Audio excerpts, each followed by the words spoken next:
Compañeros y compañeras, don Eric de la mesa, doña Linet, muchísimas gracias. Bueno, voy a empezar primero con una aclaración que creo que es importante, porque yo me limité inicialmente a explicar el tema del procedimiento sumarísimo, el cual, dicho sea de paso, lo vamos a ver, ojalá nos dé tiempo de vernos, eso sería como un tema para poder analizarlo como por lo menos un par de días, ¿verdad? Porque los paradigmas, las incógnitas y las interpretaciones con respecto a este procedimiento podrían ser muchos, pero vamos a tratar en 20 minutos, si no me sacan la tarjeta amarilla o roja, para ver si lo podemos abarcar.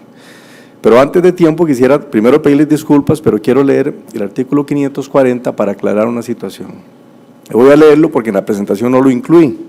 Dice el artículo 540 de la reforma: las personas trabajadoras tanto del sector público como del privado que en virtud de un fuero especial gocen de estabilidad en su empleo o de procedimientos especiales para ser afectados, podrán impugnar en la vía sumarísima prevista en esta sección con motivo del despido o de cualquier otra medida disciplinaria o discriminatoria la violación de fueros especiales, especiales de protección, de procedimientos a que tienen derecho, formalidades u autorizaciones especiales previstas.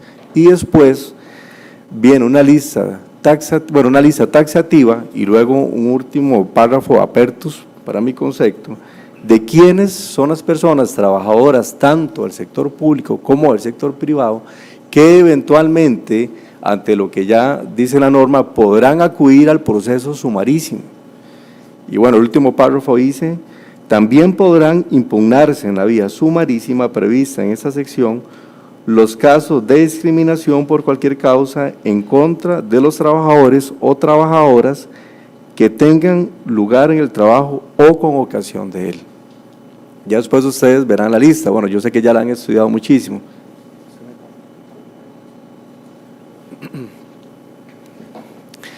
Pero lo cierto del caso es que este proceso sumarísimo que vamos a tratar de ver en 20 minutos se refiere precisamente a las personas o a los casos que estarían indicados en el artículo 540 y la lista que viene ahí y ese párrafo también que viene, el último párrafo. Importante, aquí hay algo que previamente debo también de aclarar. Como bien lo refirió don Eric, este procedimiento sumarísimo, bueno, llamado por algunos y algunas como el amparo laboral, sin duda alguna tenemos que tener claro que lo que se van a tutelar son derechos fundamentales de las personas trabajadoras. Y ante ese panorama, los jueces o las juezas que van a tramitar este procedimiento sumario tendrán que tener claro un interés, este interés fundamental de la persona trabajadora, es decir, tener claro que quien llegue a la vía judicial, en este caso sumarísima, va a llegar para que se le proteja ese derecho fundamental. Entonces, aunque tenemos claro que la puesta en marcha de la reforma procesal laboral rompe paradigmas y trae otros paradigmas nuevos, como diría don Carlos Zulate, ¿verdad?, que nos enseñó en la universidad, lo cierto del caso es que el juez o la persona que interprete la norma tendrá que interpretar esa norma al momento de llevar en desarrollo el procedimiento sumarísimo, esta tutela especial y fundamental de los derechos de las personas trabajadoras. Eso es importante que quede claro. Tiene que quedar claro porque si no, el juez o la jueza, cuando se le presenten las diferentes solicitudes, que veremos que así se llama, no va a tener como muy clara la cosa y más bien va a ser aquello un enredo para la persona. ¿Me explico? Eso es importante, ese es el principio del cual debe partir. La competencia del juzgado, veamos. Dice el 545 y el 546 que la competencia del juzgado se limitará para estimar la pretensión de tutela, que así se le llama, así lo llama la norma, a la comprobación del quebranto de la protección, el procedimiento o los aspectos formales garantizados por el fuero. Es decir, se va a limitar la competencia, no vamos a entrar a revisar una situación de fondo de la situación jurídica, ni va a ser un procedimiento declarativo de derecho para la persona trabajadora, es única y exclusivamente para revisar el cumplimiento o no de lo que regula la norma en el 540 y de quienes lo regula, que es el 541. Ojo aquí, cuando se presenta alguna pretensión de tutela correspondiente a este procedimiento de forma acumulada con otra u otras cuyo trámite deba realizarse en una vía ordinaria, será desacumulada y tramitada según lo previsto en esa sección sin perjuicio del curso de las otras pretensiones. Esto es muy importante porque, bueno, sabemos que todos nuestros compañeros judiciales revisan con detalle, con cuidado, la presentación del proceso, sea cual sea, y partimos de esa premisa que así es, ¿verdad? Ese es el ideal, pero tratándose de un amparo laboral, como lo hemos llamado, si podría definirse de esa manera, el cuidado debe ser mayor, más sigiloso, más dedicado, no a la carrera, y en eso quiero llamar la atención en el sentido de que debemos, por decirlo así, ponernos más las pilas, porque estamos tratando de la tutela de derechos fundamentales y que vamos a tramitar en la jurisdicción laboral. Vamos a seguir entonces. Perdón, tal vez nada más acá para aclarar que cuando si por A o por B razón el abogado o la abogada lo que presenta es un proceso ordinario, pero la persona que recibe el documento se da cuenta que no es un proceso ordinario, sino que la pretensión que se está buscando es atacar los presupuestos del 540, entonces debe tramitarse mediante la vía sumarísima. Aquí vamos a tener que tener un mayor cuidado en los juzgados a la hora de tramitar los procesos para revisar las pretensiones. Bueno, aquí tenemos que tomar en cuenta varias cosas, ¿verdad? En el tema de la tramitación, y tal vez aquí importante también para los compañeros, colegas litigantes, los y las litigantes, ¿verdad? A la manera, al momento de titular el escrito o al momento de pedir, porque si lo presenta como un ordinario, bueno, ahí tenemos un problema de entrada.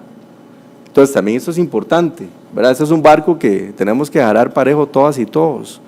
Si lo que usted pretende es, en la vía sumarísima, atacar lo que hemos dicho el 540, no presenta un ordinario, ¿verdad? Es decir, la norma nos da para presentar un proceso sumarísimo.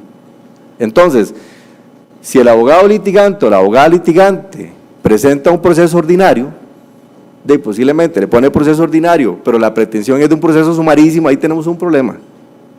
Entonces, por ahí también hay que tener cuidado con esto.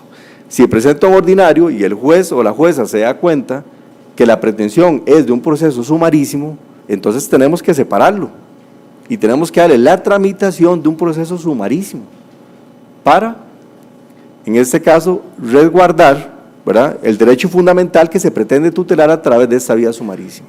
¿Ok? Vamos a ir entonces a la siguiente. Vamos a ver.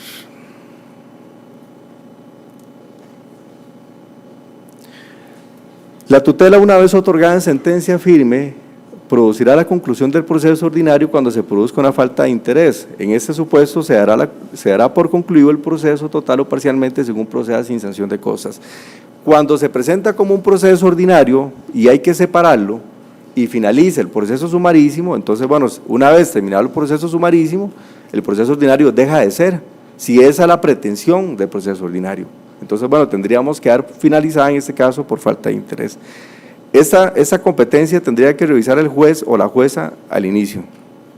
Vamos a ir entonces propiamente al procedimiento. Yo lo separé como en 5 puntos. Vamos a ir.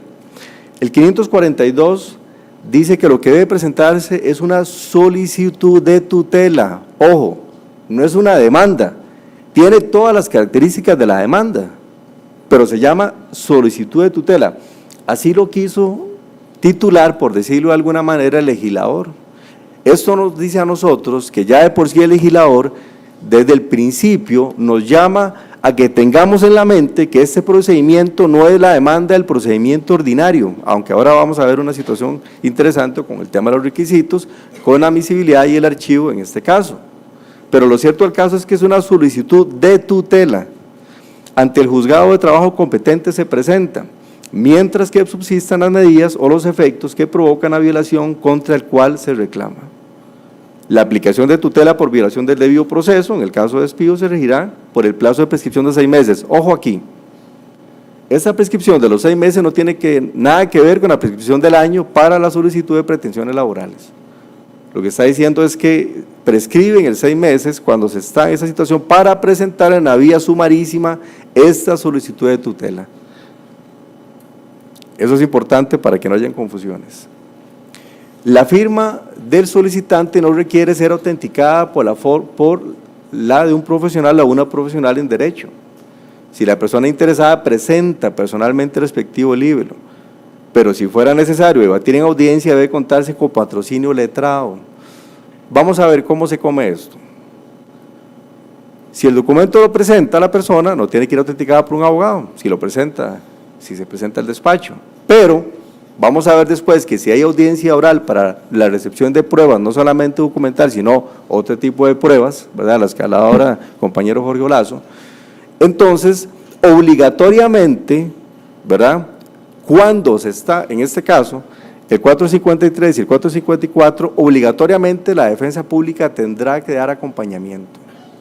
En todos los casos, porque en el 453 dice la excepción que tratándose de casos de discriminación, ¿verdad?, en este caso no se aplica la limitación de los 2 salarios base, que al día de hoy son 926.800 colones, que tratándose de casos de discriminación, la defensa pública debe dar acompañamiento. Entonces, en esos casos, en audiencia oral, la defensa pública tendrá obligatoriamente que dar acompañamiento.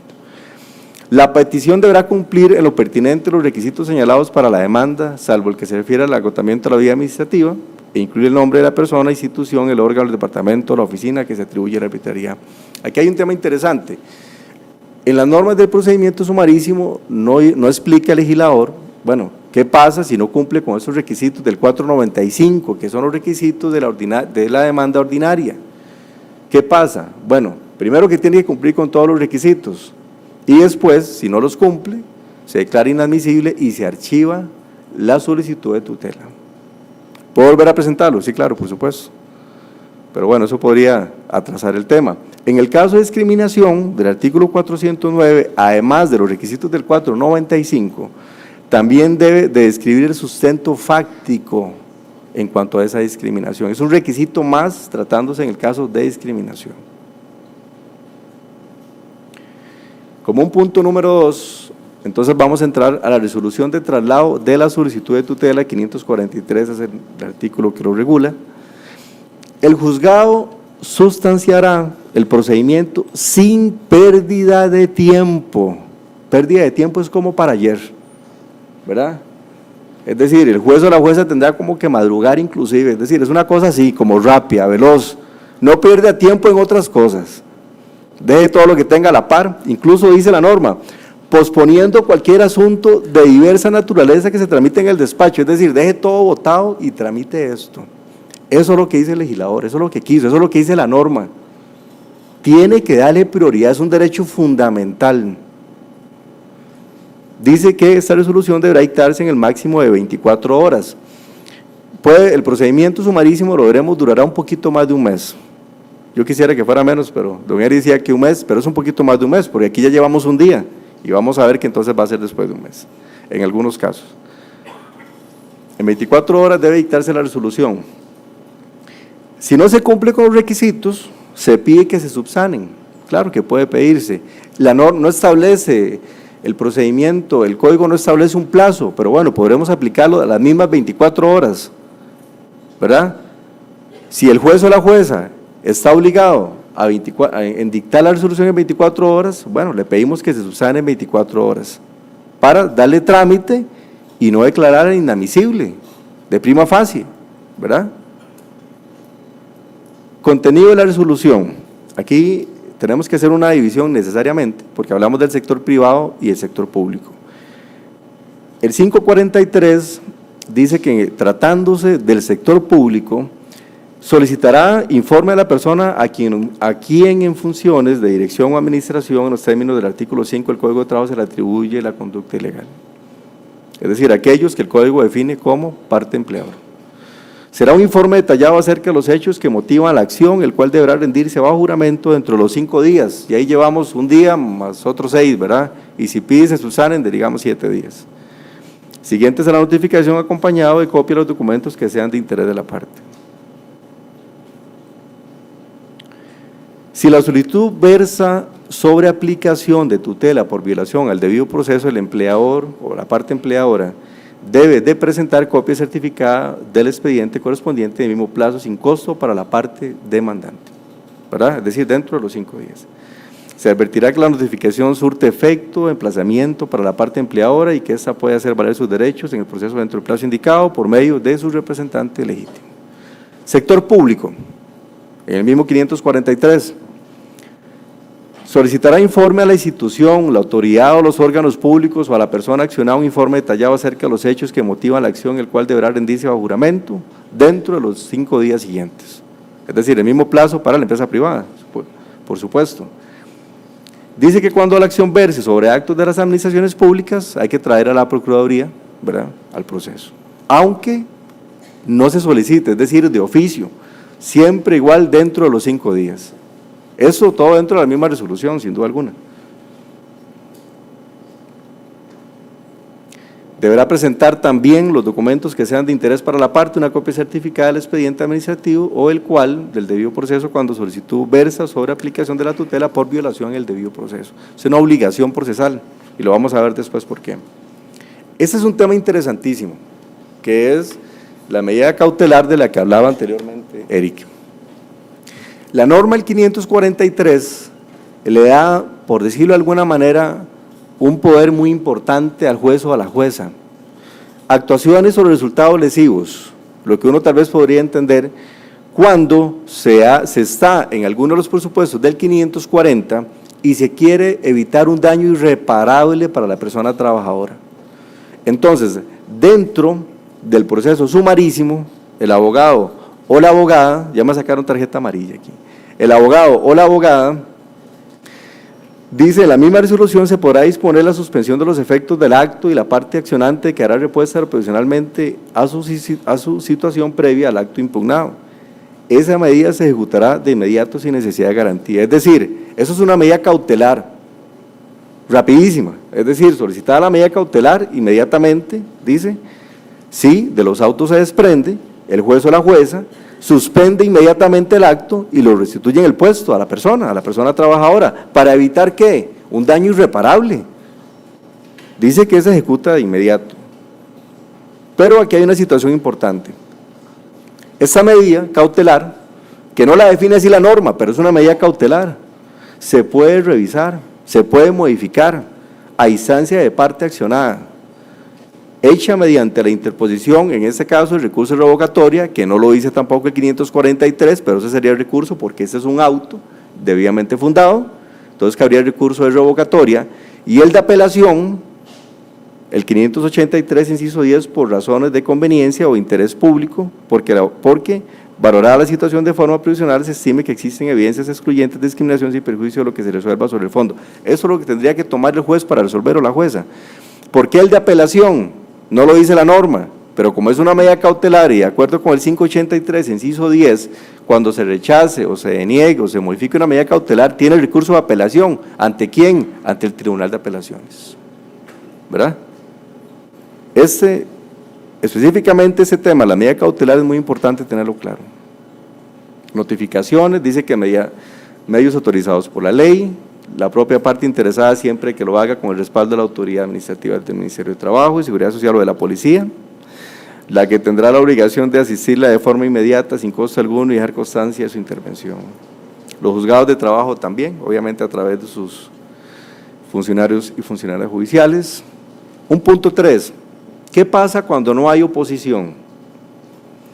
Cuando no hay oposición, es decir, cuando se solicitó el informe a la empresa privada o a la administración pública y no presentó nada, ¿verdad?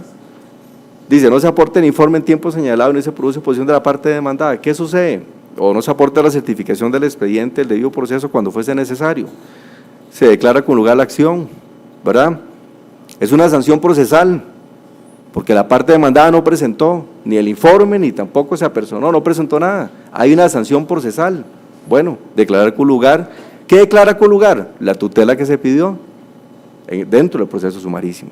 Si el caso, de acuerdo con los autos, no amerita una solución diferente. Ojo aquí, eso es importante, ¿verdad? Si en el expediente hay prueba que la parte solicitante, ¿verdad?, siguiendo con el ejemplo de solicitud de tutela, vea, por todo documentos que se contradice y más bien no hay que acoger la tutela, pues entonces el mérito de los autos tendría que decir, al mérito de los autos, que se declara sin lugar, ¿verdad? En este caso, la tutela. Deberá dictarse dentro de los 5 días siguientes. Entonces ya tenemos, ¿cuánto tenemos contando? ¿Ok? No tenemos más, ¿verdad?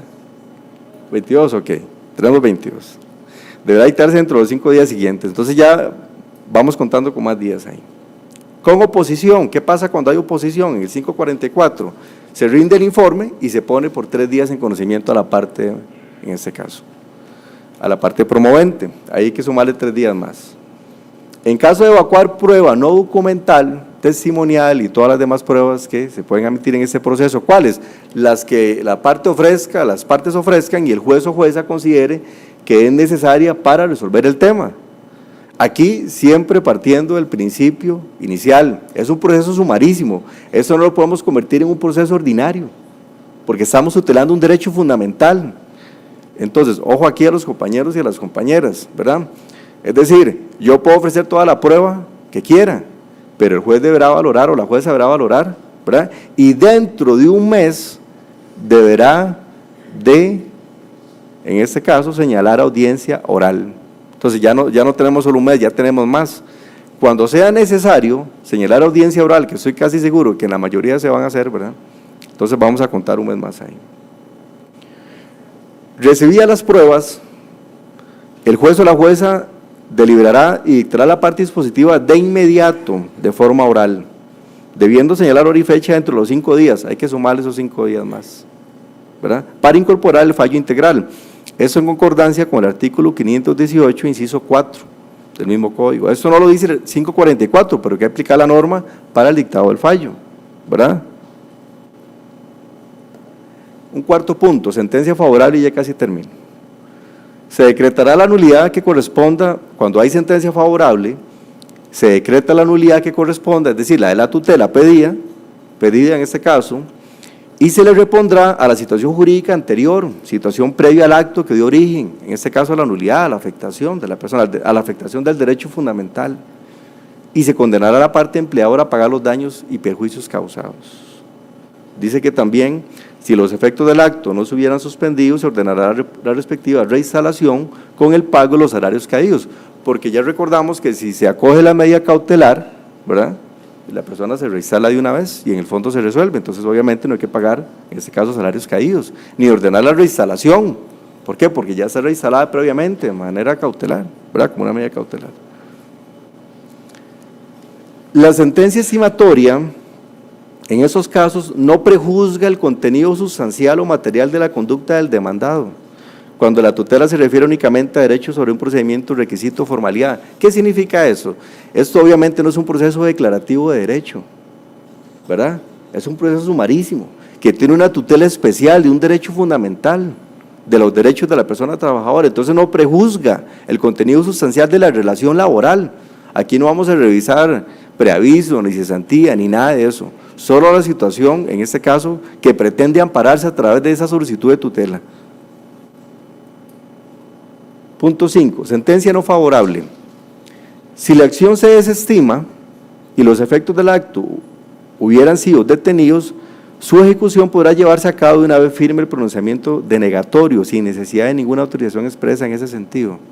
Vamos a ver, les voy a dar el ejemplo que me dieron a mí para entender cómo se come esto. Una mujer en estado de embarazo viene, presenta la solicitud de tutela y dice que fue despedida sin haberse cumplido el trámite ante el Ministerio de Trabajo y que por lo tanto ese despido es discriminatorio. Viene, presenta la tutela y se logra demostrar en ese proceso sumarísimo, ¿verdad?, que efectivamente la parte empleadora cumplió con todos los trámites ante el Ministerio de Trabajo y el Ministerio de Trabajo le dijo sí, efectivamente la persona vino, la parte empleadora vino, cumplió con todo el procedimiento y se acreditó que había una falta grave suficiente para el despido y el Ministerio de Trabajo autorizó ese despido. ¿Qué hay que ejecutar? De ahí el despido. ¿Cuándo? De manera inmediata, sin necesidad expresa de ninguna autorización previa. Ese es el ejemplo que a mí me queda más claro para poder explicar ese párrafo, ¿verdad? Entonces, Si se tuteló en específico algo, ¿verdad? En este caso un despido, como el caso de la mujer estaba en embarazo, y se logró demostrar que se cumplió con todo, entonces procede con el despido, se ejecuta. Ya voy a terminar. Recursos. ¿Cuál es el recurso que tiene la resolución o la sentencia final de este proceso sumarísimo?